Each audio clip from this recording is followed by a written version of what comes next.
Dr. Finn of Killaloe in County Clare was as well known in those parts, the confines, that is, of the counties Clare, Limerick, Tipperary, and Galway, as was the bishop himself, who lived in the same town, and was as much respected.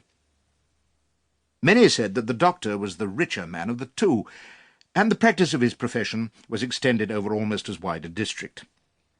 Indeed, the bishop, whom he was privileged to attend, although a Roman Catholic, always spoke of their dioceses being conterminate.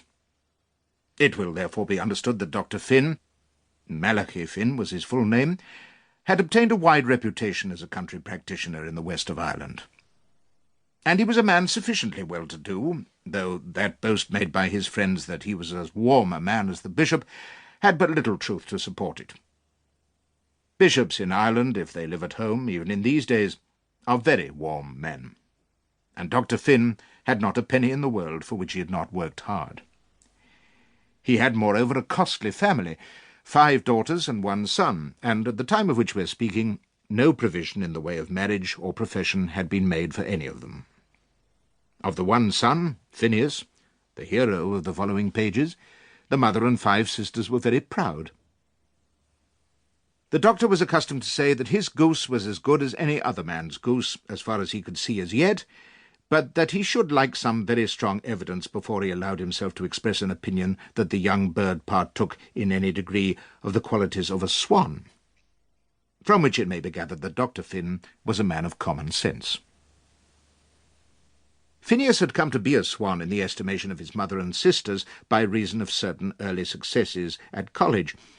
His father, whose religion was not of that bitter kind in which we in England are apt to suppose that all the Irish Roman Catholics indulge, had sent his son to Trinity. And there were some in the neighbourhood of Killaloe, patients probably of Dr. Duggin of Castle Connell, a learned physician who had spent a fruitless life in endeavouring to make head against Dr. Finn, who declared that old Finn would not be sorry if his son were to turn Protestant and go in for a fellowship.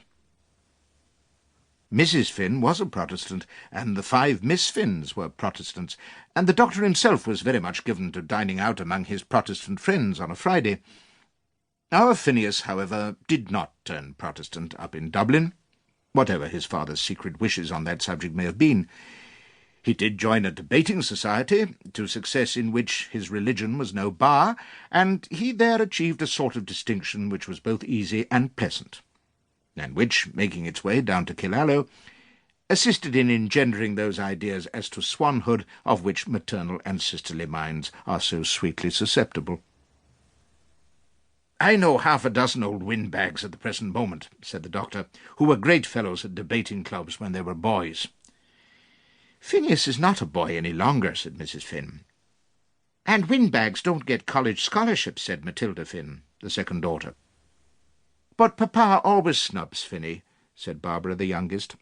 "I'll snub you if you don't take care," said the doctor, taking Barbara tenderly by the ear, for his youngest daughter was the doctor's pet. The doctor certainly did not snub his son, for he allowed him to go over to London when he was 22 years of age, in order that he might read with an English barrister. It was the doctor's wish that his son might be called to the Irish bar, and the young man's desire that he might go to the English bar. The doctor so far gave way, under the influence of Phineas himself and of all the young women of the family, as to pay the usual fee to a very competent and learned gentleman in the Middle Temple, and to allow his son £150 per annum for 3 years. Dr. Finn, however, was still firm in his intention that his son should settle in Dublin, and take the Munster circuit, believing that Phineas might come to want home influences and home connections in spite of the swanhood which was attributed to him.